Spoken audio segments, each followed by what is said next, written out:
Hi everyone, here we've got ASUS ZenPad 10 Z300C, and let me show you how to change the keyboard language on this device. So first of all, you have to open the keyboard, for example in the contacts, and let's choose the three dots icon. Here we've got the languages, so click on it, and as you can see here we've got available languages which are added to our list.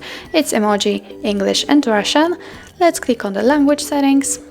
And as you can see, here we've got the full list of available languages which you can apply. Let's choose something. In my case, it will be Arabic. If you are ready, click on the stick icon and let's get back. Let's open the keyboard again. Let's choose the three dots icon, click on languages, and as you can see, to our list, the Arabic has been added. So to choose it, simply click on it.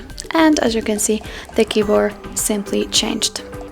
If you want to delete some languages, then the same, simply click on this three dots icon, languages, language settings, and untick the one you want to delete. In my case, it will be again Arabic. Let's get back and let's check. Languages, and of course it disappeared from the list. So that's all. This is how you add the keyboard language in your ASUS ZenPad 10 Z300C, and thank you so much for watching. I hope that this video was helpful, and if it was, please hit the subscribe button and leave the thumbs up.